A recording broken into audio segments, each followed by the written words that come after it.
Saya kalau telepon teman-teman muda yang di Suara Merdeka di daerah, dia mengatakan siap enggak? Pasti kemudian istilahnya dia ngangsu kaburuh pada senior. Saya katakan, Nang, bekerja di Suara Merdeka itu bekerja sebagai wartawan, you harus membedakan dirimu sebagai wartawan dan karyawan. Ya, Mas. Oh, bagus nih. Kalau karyawan itu harapan kita adalah semata-mata gaji. Ya, Mas. Tapi kalau wartawan tidak bisa dikaitkan dengan uang. Kalau segala sesuatu kegiatan wartawan dikaitkan dengan uang, jadi kita itu akan memperlakukan berita itu tidak jujur. Karena kepentingan sudah berbeda.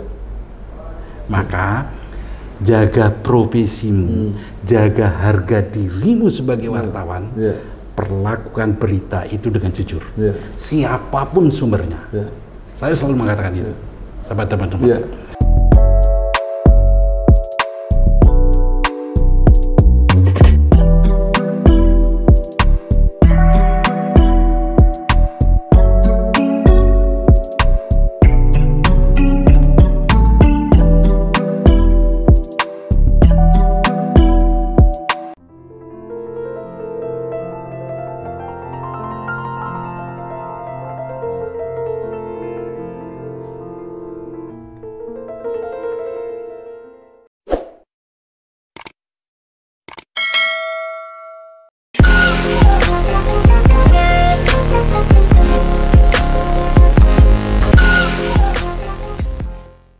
Assalamualaikum warahmatullahi wabarakatuh. Salam sejahtera untuk kita semua. Om Swastiastu. Bersama saya Bambang Sadurno di kanal Bangsa TV. Mudah-mudahan kanal ini selalu bisa memberi inspirasi, motivasi, dan edukasi. Kami sedang mempersiapkan beberapa video wawancara untuk mengenang kembali kenangan-kenangan indah ketika berkarir di Harian Suara Merdeka. Nah, saat ini saya sudah bersama dengan salah seorang wartawan, sekarang sudah sangat senior, yaitu namanya Pak Inengah Segarasni, wartawan olahraga legendaris di Suara Merdeka. Apa kabar Pak Segara? Alhamdulillah, baik. Nah, Pak Segara ini sangat dikenal di liputan olahraga dan saat ini juga masih terus aktif di bidang olahraga sebagai pengurus KONI ya, KONI Jawa Tengah, menjadi wakil ketua bidang kerjasama antar lembaga KONI. Nah, Pak Segara mungkin bisa cerita dulu sekarang atau akhir-akhir ini kegiatannya apa? Ya, terima kasih Pak Bambang. Sebagai orang olahraga, wartawan olahraga, memang olahraga itu sudah menjadi seperti darah daging. Kita tidak bisa meninggalkan itu. Jadi kalau di olahraga sekarang itu saya aktif mulai dari lapis paling bawah di klub. Ada yang mengatakan Sasana. Saya sekarang aktif sebagai pembina di Sasana Nagaulung. Itu tinju, Pak? Nagaulung itu membina karate, kickboxing, muay thai, silat, banyak bela dirinya. Dan itu juga sudah, kalau untuk tingkat Jateng sudah bisa bicara lah kita. Nah, kenapa saya harus aktif di klub di Sasana, di lapis paling bawah? Karena disinilah kepuasan. Kita bisa melihat anak-anak dari pra usia dini, kemudian remaja, pemula dan lain-lain berkembang. Ini kepuasan sebagai pembina olahraga. Kalau dari sisi pengurus, gitu, saya juga pengurus perguruan karate. Itu perguruan karate kan banyak, Mas. Itu kalau di Indonesia itu setidak-tidaknya ada 25 perguruan. Saya duduk juga sebagai pengurus di perguruan karate Gojukai dan Inkado. Untuk organisasinya pengurus provinsi, saya di Forki Jateng, Federasi Olahraga Karate Jawa Tengah. Saya jadi Kabid Media dan Humas dan Media. Kemudian di Muay Thai Jateng, saya jadi kabin organisasi. Di kickboxing jadi dewan pembina. Selain di KONI sendiri, KONI Jateng. Nah, Pak Segara itu tinggal di mana? Saya tinggal masih di perumahan Gunung Indah. Oh, masih ya? Dekat kantor Kaligawe itu. Tadi kok sedang menuju ke Semarang itu, saya pikir. Saya dari Solo. Oh, dari Solo. Dari Solo menuju Semarang dulu, mampir ke KONI karena di KONI ada. Nah, Pak Segara ini duluan mana aktif menyenangi aktif olahraga sama menjadi wartawan itu duluan mana? Sebenarnya begini, saya mengawali jadi wartawan itu kan wartawan umum, semua wartawan umum. Wartawan umum. Iya, waktu di Harian Kartika. Zamannya Pak Gubernur Pak Ismail. Jadi kemana-mana masih liputan Pak Gubernur. Lalu suatu saat saya membuat berita olahraga. Oleh Kepala Des di Kartika mengatakan, Dek Segara itu kayaknya bakat dia olahraga. Sudah, olahraga aja diperkuat. Jadilah saya wartawan olahraga. Nah, Pak Segara itu jadi wartawan itu mulai kenapa pengen jadi wartawan? Apa pernah sekolah dulu atau seperti apa? Iya, basic pendidikan saya kan akademi publisistik.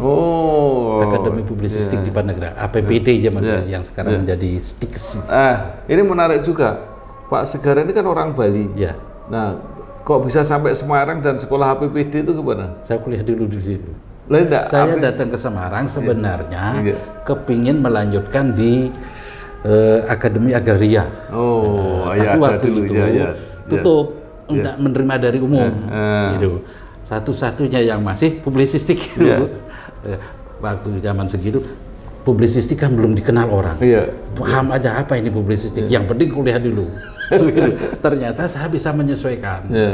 Di publisistik itu kan ada 3 mas bagian, radio dan TV, VR, humas, sama jurnalistik. Saya ngambil yang jurnalistik, makanya saya terus bisa jadi wartawan. Kenapa milih Semarang waktu itu? Karena saya ada saya ada di Semarang. Dari Bali karena ada saudara di sini. Semarang. Baik, setelah di Kartika pindah di Suara Merdeka. Gimana ceritanya, Pak? Jadi saya tetap berbunyi begini, Kartika itu kan ya media, koran gitulah, tapi kan tidak begitu besar. Itu kan miliknya Kodam aja. Sebagai wartawan muda tetap kepingin yang lebih besar, mas. Maka saya pindah ke Suara Merdeka. Proses pindahnya pun itu sebenarnya lucu, mas. Gimana? Jadi ketika zaman dulu kalau ada Pangdam baru, kan mesti memberi kuliah umum pada wartawan-wartawan di Balai Wartawan. Saya di sana ketemulah Pak Amir, Pak Kasmir, Pak Jito Pati Atmojo, Amir Mahmud itu. Lah ada Pak Cip. Pak Cip Sucipto itu waktu itu lagi melakukan mengawali wawasan. Dia masih dalam yang mau direkrut masih dalam pendidikan itu. Saya iseng-iseng bilang sama Pak Cip, Pak nanti kalau wawasan saya ikut gabung ya Pak. Pak Cip jawabannya, nanti kalau sudah jalan olahraganya dipegang Dek Segara. Gitu. Lah Pak Amir, Pak Kasmir sama Pak Jito dengar, dia nawari, usah ke wawasan, gabung Suara Merdeka saja. Gitu. Yang di kewawasan itu Pak Parlindungan Mani, ya dipindah, saya masuk ke Suara Merdeka. Suara Merdeka saya sudah jadi wartawan olahraga. Baik. Nah terus apa pengalaman yang menarik, berkesan selama di Suara Merdeka itu kan panjang sekali, lama sekali. Jadi gini, kalau pengalaman yang menarik di Suara Merdeka itu begini, saya menganggap Suara Merdeka itulah hidup saya. Saya menganggap Suara Merdeka itulah kehidupan saya, sekaligus menjadi penghidupan. Kan begitu mas. Kalau dari sisi karir, Pak Bambang mungkin sebagian mengikuti ibaratnya perjalanan saya. Mungkin Pak Bambang dari sekian banyak wartawan atau redaktur senior, mungkin saya yang paling siksa gitu di Suara Merdeka. Wartawan olahraga menjadi staf olahraga, menjadi kepala des olahraga. Habis kepala des olahraga, saya menjadi staf daerah. Kemudian staf daerah 6 bulan. Daerah kan waktu itu kemudian dibagi. Jateng Utara dan Selatan. Saya menjadi waktu itu istilahnya kepala des juga, kepala des Jateng Selatan yang 17 kabupaten kota. Itu sebenarnya tugas berat sebagai basic wartawan olahraga. Gitu. Saya pegang sebagai Selatan. Habis itu saya setelah des Jateng Selatan, saya dipindah ke des Semarang Metro. Des Semarang Metro itu pekerjaan yang paling berat loh Mas, zaman itu. Karena apa? Hampir 75% persaingan koran kan ada di Semarang. Jadi di des Semarang Metro saya itu paling lama mungkin kepala des paling lama, hampir 6,5 tahun. Habis itu saya menjadi korlip. Jadi zigzag, saya di korlip. Selesai di korlip, saya masih ingat betul itu, tiba-tiba sekitar jam 10 Pak Amir Mahmud, waktu itu belum ada WA Mas. Beli, nanti siang jam 12 minta ngadep Pak Kukrit di Pandanaran. Hari itu juga saya diperintahkan menjadi pemimpin redaksi grup harian. Harian Banyumas, harian Pekalongan, harian Tegal, ganti Pak Srianto yang nyalek gitu Mas. Jadi masih jadi pemimpin redaksi itu. Kemudian saya selesai di grup harian Pimret, saya menjadi redpelnya online suaramerdeka.com sampai pensiun. Jadi karir saya di Suara Mas cukup siksa gitu, lempeng-lempeng gitu. Pengalamannya luar biasa. Nah, sebelum kita lanjutkan, Pak Segara itu kan mengalami zaman jaya-jayanya Suara Merdeka. Betul. Apa yang dirasakan waktu itu? Jadi begini Mas, satu ya, ketika jaya-jaya Suara Merdeka, yang utama itu bagaimana bimbingan para senior. Karena Suara Merdeka berkembang itu kan yang membangun para senior Mas. Kami yang muda-muda itu kan baru mengikuti aja. Jadi para senior itu betul-betul membuat saya menjadi di sana itu bukan hanya terjadi pendidikan jurnalistiknya Pak, kepekaan kita disiplin. Di sana bisa kita belajar bagaimana beretika, bagaimana berlogika, bagaimana kita belajar kulturnya. Jawa Tengah, saya orang Bali kan harus belajar itu. Itu bimbingan teman senior itu. Tapi yang berkesan saya selama di Suara Merdeka adalah begini. Ketika saya menjadi staf des daerah, kepalanya waktu itu Pak Sumaryono. Tiba-tiba Pak Sumaryono memerintahkan saya menyiapkan konsep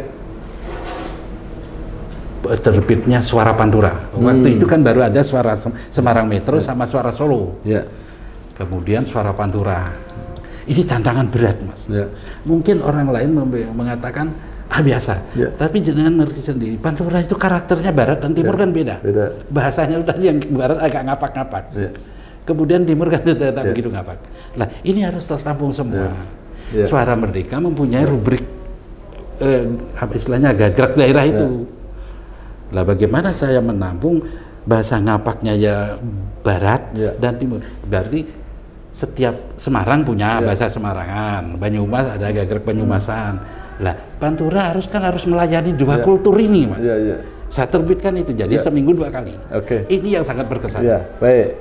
Nah, sekarang jaya-jayanya Suara Merdeka kalau dimanai dari segi kesejahteraan, apa yang dirasakan waktu itu? Luar biasa. Gimana cerita? Tadi saya katakan Suara Merdeka memberikan hidup dan kehidupan. Penghidupan. Gimana? Saya dari masuk Suara Merdeka tahun 86, Mas. Anak-anak saya kan masih kecil-kecil tuh. Sampai saya pensiun, saya masih masa kerja 6 tahun. Anak saya sampai 3-tiganya ada yang teknik kimia, fakultas hukum, arsitek, undip. Semua itu hasil Suara Merdeka. Itu kesejahteraan yang artinya apa? Ya kehidupan dan penghidupan saya dari sana. Gitu. Jadi luar biasa, Mas. Menjadi wartawan Suara Merdeka merasa beruntung dibandingkan wartawan yang lain. Betul. Karena apa? Dari sisi keilmuan saya dikasih tahu.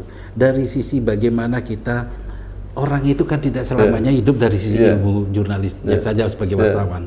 Tapi samanya etika, logika, moral, kan saya dapat dari sana semua. Jadi kira-kira kalau pada waktu itu dibandingkan yang lain, gaji nggak terlalu buruk ya, lebih baik, fasilitas ada, kesehatan penuh, kemudian transportasi ada, bensin aja dapat, uang piket juga dapat. Iya, kadang-kadang honorarium nulis apa gitu masih dapat. Masih dapat. Ya, saya kira.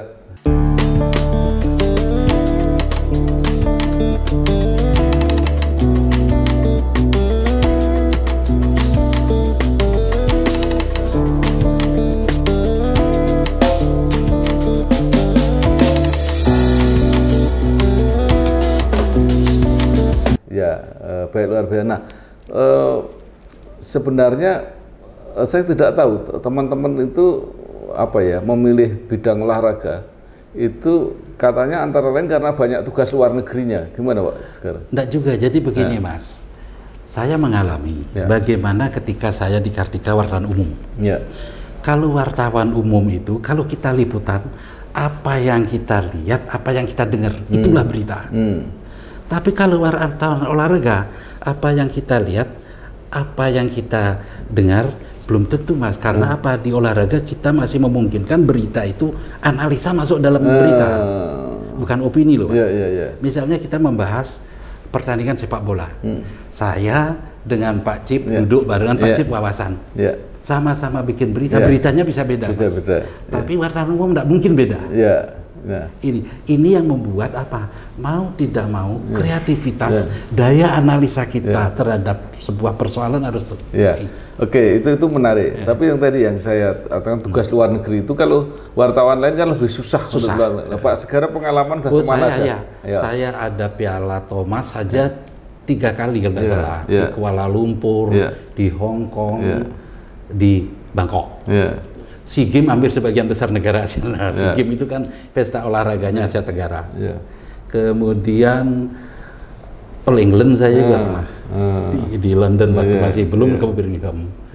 Yang Asian Games saya tidak jadi berangkat itu karena digantikan Mas Bambang Pur kalau tidak salah di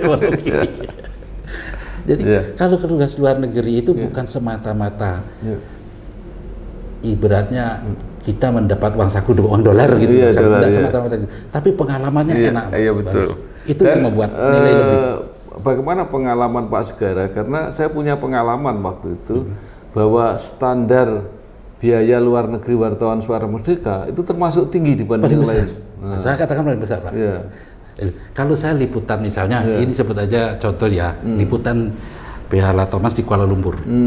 Dalam satu hotel itu, di Hotel Federal, Jalan Bukit Bintang itu, di sana ada teman dari bola, Yan Situmorang, ada Kompas, Mas Hendri Ceha Bangun, ada dari RRI, ada dari Antara.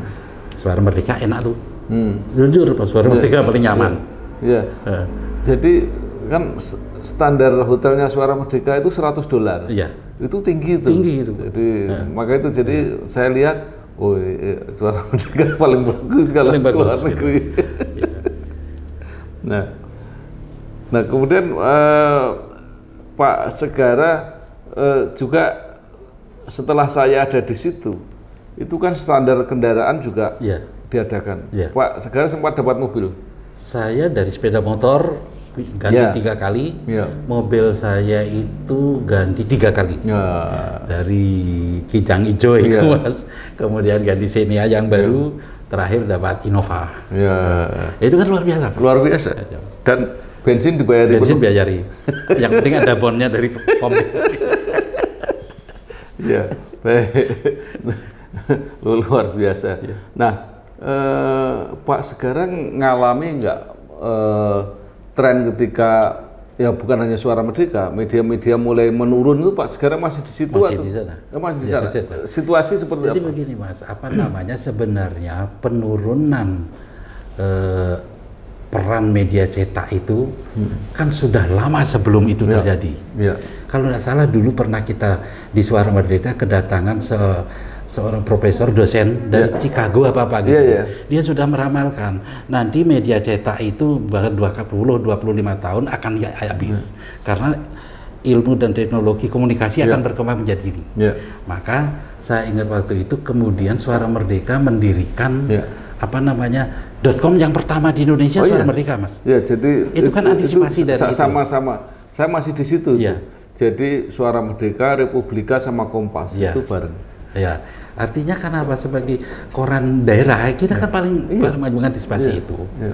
Mungkin pertanyaannya kenapa yang cetak begitu drastisnya menurun? Itu, Mas. Ya. Apakah pengaruh dari visi misi Suara Merdeka sudah tidak dipegang dari yang dulu?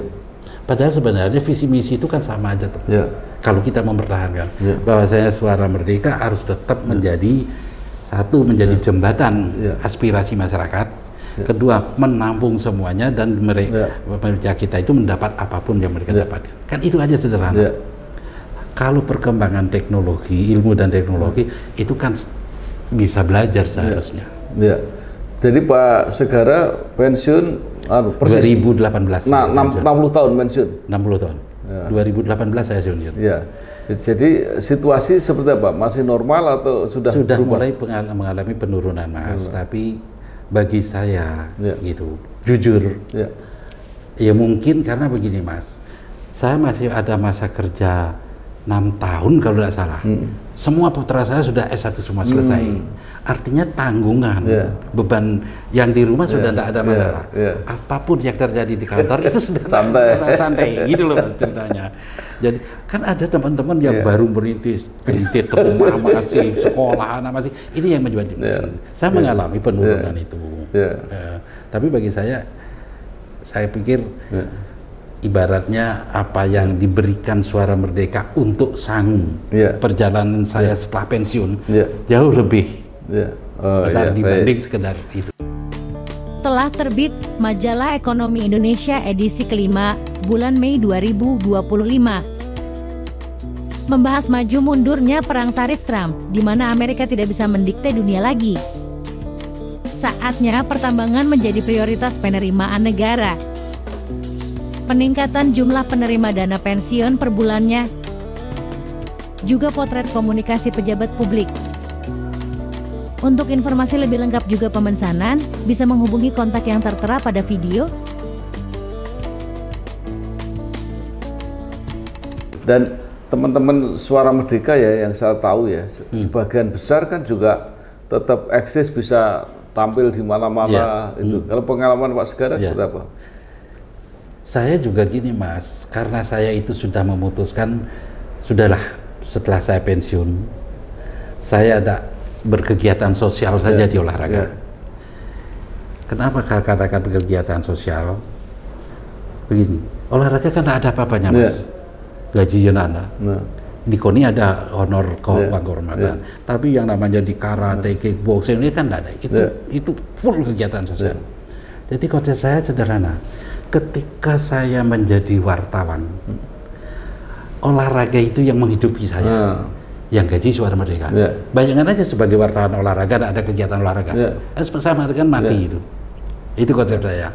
Maka sampai sekarang saya masih aktif bergaul dengan teman-teman olahraga yang dulu jadi atlet, sekarang sudah jadi pengurus, jadi pelatih, masih akrab dengan saya. Cuma yang jadi masalah kan Suara Merdeka itu kan nggak ada pensiunnya. Artinya kalau ada pesangon. Nah, gimana menjalani hidup setelah itu? saya sangat percaya itu begini, Mas. Kalau ini filosofinya Bali lagi ya, Mas. Sepanjang kita mau melangkah, sepanjang tangan kita mau berayun, saya yakin Tuhan itu akan memberi jalan. Oh pasti. Iya tahu, Mas, gitu. Karena ibaratnya sekarang saya sudah Muslim, saya keluar rumah itu mesti Bismillah, Mas. Bismillahirrahmanirrahim. Iya tahu. Saya mau jalan. Ya Tuhan, ya Allah, berikan saya jalan yang terbaik. Lancar, enak, Mas, santai. Rezeki kalau kita bicara kesejahteraan, rezeki kalau diberikan lari, Mas. Waktunya kita tuh tidur, Mas Bambang, Pak Segara ini ada iklannya terbit, itu kan rezeki. Tidur saya di rumah, kan Pak Bambang telepon, ini rezekinya. Nah itu, saya percaya itu. Sudahlah, lakukan dengan baik, jangan berharap semuanya sudah diatur. Yakinlah. Jadi itu, Mas. Itu sama dengan prinsip saya. Gini, mungkin kita nggak punya uang itu kalau diukur dari dompet atau ATM mungkin kita nggak punya uang. Tapi kan Tuhan uangnya masih banyak. Tinggal kapan mau kasih aja. Saya sangat percaya itu.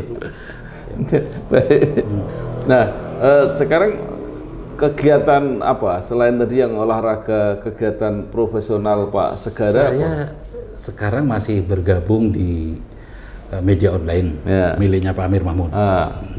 Tapi saya belum aktif banget karena saya nggak mau katakan aktif karena masa kesibukan saya di olahraga. Saya nggak mau hanya ibaratnya pengurus kok papan nama atau kan beban.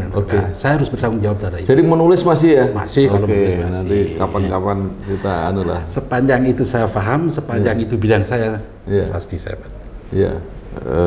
Luar biasa.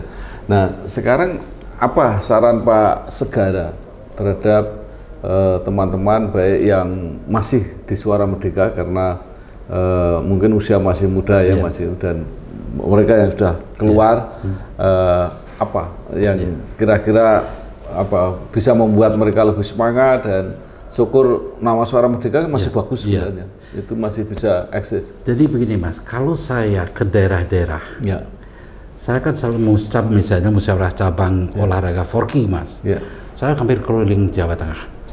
Saya kalau telepon teman-teman muda yang di Suara Merdeka di daerah, dia mengatakan siap enggak, pasti kemudian istilahnya dia ngangsu kapuruh pada senior. Saya katakan, Nang, bekerja di Suara Merdeka itu bekerja sebagai wartawan, you harus membedakan dirimu sebagai wartawan dan karyawan. Ya Mas. Kalau karyawan itu harapan kita adalah semata-mata gaji. Iya toh Mas. Tapi kalau wartawan tidak bisa dikaitkan dengan uang. Kalau segala sesuatu kegiatan wartawan dikaitkan dengan uang, jadi kita itu akan memperlakukan berita itu tidak jujur.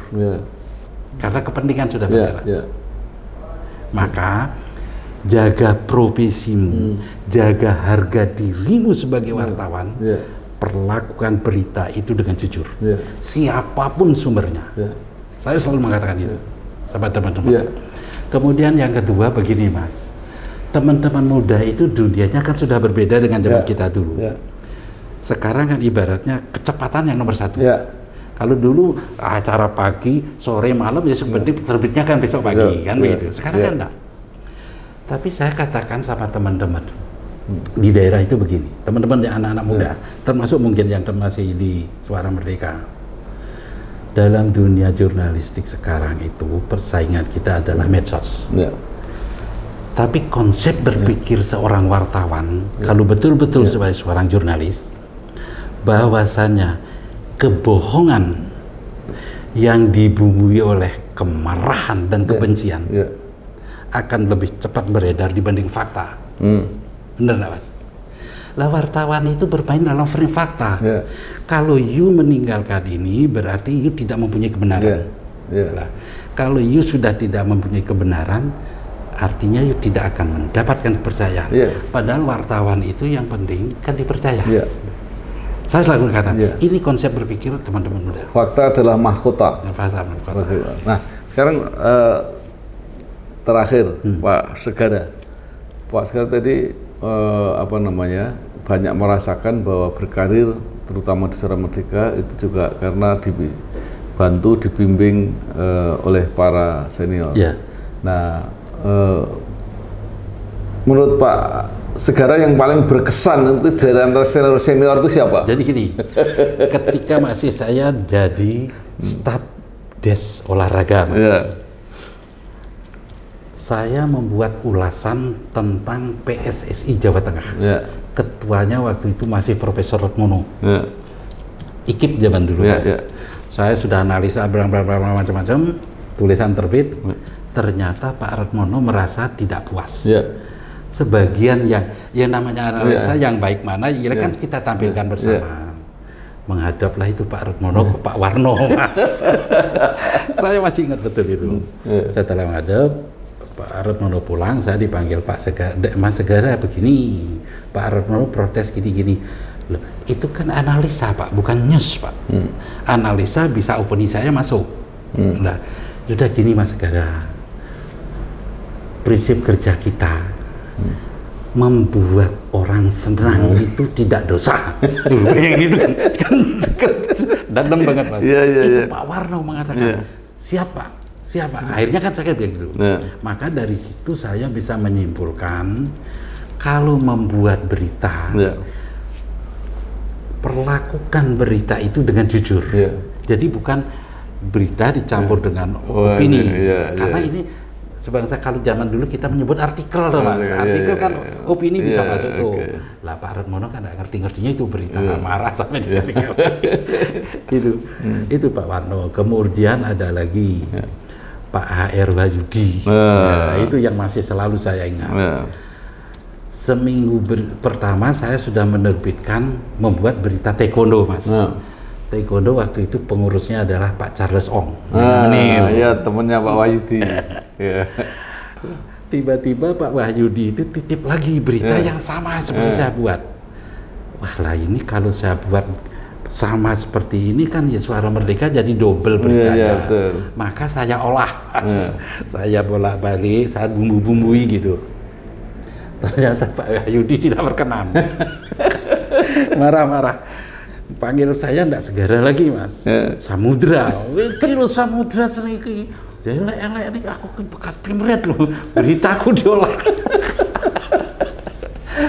Pak Wahyudi, ini loh Pak Wahyudi, saya sudah seminggu yang lalu sudah menurunkan berita persis, kalimatnya pun sama.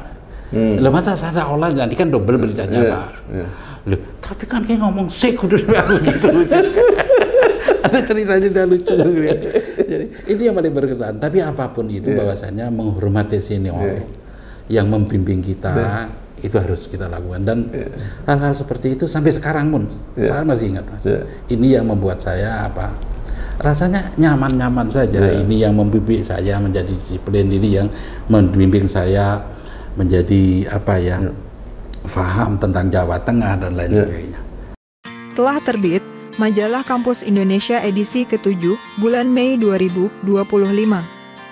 Membahas mengenai kontroversi jabatan guru besar kehormatan USM dari yang dulu dijuluki Universitas Sangat Murah hingga kini menjadi Universitas Sangat Maju. Usaha Unhiksa untuk menjadi PTNBH dengan tidak menaikkan biaya kuliah. Fenomena turunnya mahasiswa perguruan tinggi swasta. Untuk informasi atau berlangganan, dapat menghubungi kontak yang ada pada video.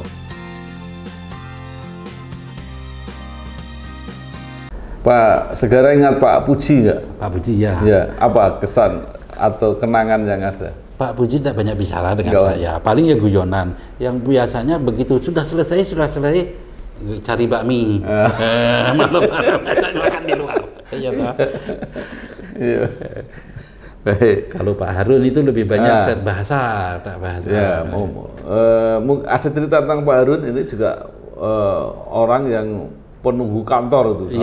Jadi pulangnya malam-malam. Pak Harun cerita begini, Dik Segara, kalau bahasa Indonesia itu grammarnya itu harus bener, gitu loh. Misalnya kan zaman dulu kan tata bahasa kita itu masih campur aduk dulu Mas. Misalnya mengkomunikasikan, K itu bisa luluh. Mengomunikasikan. Kemudian standar, padahal di koran-koran lain itu nggak ada standarisasi, di kita standarisasi. Kemudian banyak hal, jadi prinsip-prinsip ini harus dihafal Pak Segara. Itu Pak Harun membimbing bahasanya luar biasa, teliti tiap hari. Baik, ternyata banyak kenangan yang luar biasa. Mungkin paling akhir apa yang ingin Pak Segara sampaikan? Saya ingin sampaikan itu aja lah, Suara Merdeka kalau ingin tetap bereksis dan berkembang, visi misinya tetap harus dijaga Mas. Karena perkembangan teknologi dan itu kan hanya ilmu teknologi Mas. Bahasanya karakter masyarakat Jawa Tengah itu kan akan berubah. Jadi saya pernah jadi korlip Mas. Bagaimana melayani ini mungkin teman-teman yang muda ya. Saya jadi koordinator bagaimana saya berhubungan dengan teman-teman di Banyumas. Banyumas itu dengan simbolnya Bawor itu, Mas. Kalau ada berita buruk kita buat baik, marah itu orang Banyumas. Kalau ada baik buat buruk, tambah marah. Maka yang baik katakan baik, yang buruk katakan baik. Itu teman-teman Banyumas. Tapi kalau daerah selatan Solo itu beda lagi. Makanya yang Jateng Timur, itu kalau kita tidak bisa loro hati tok di sini. Kan gitu. Ini pendidikan, Mas, yang mungkin kita bisa pegang menjadi pegangan hidup kita lah. Ini usia kita kan ya sudah senja gitu ya. Pak sekarang nggak pengen pulang ke Bali? Enggak. Oh enggak. Jadi gini, Mas, kalau saya bicara itu nanti di luar konteks. Oke. Terima kasih sekali Bapak Inengah Segara Seni atas apa yang disampaikan. Mudah-mudahan kenangan ini menjadi kenangan indah ketika kita bersama-sama bekerja di Suara Merdeka, dan juga baik buruk bisa menjadi referensi bagi teman-teman yang masih muda. Mudah-mudahan Suara Merdeka tetap menjadi nama besar, setidaknya di Jawa Tengah. Terima kasih. Wassalamualaikum warahmatullahi wabarakatuh. Waalaikumsalam. Om Santi Santi Santi Om. Telah terbit Majalah Politik Indonesia edisi ke-9 bulan Mei 2025. Membahas tentang keinginan Presiden Prabowo Subianto untuk beri peran lebih pada DPD RI. Kesaksian Teguh Haryanto mengenai hakim baik yang jumlahnya sedikit. Lalu pendapat Jaya Suprana mengenai mantan Presiden Soeharto yang layak menjadi pahlawan nasional. Untuk informasi dan pemesanan dapat menghubungi kontak yang ada pada video.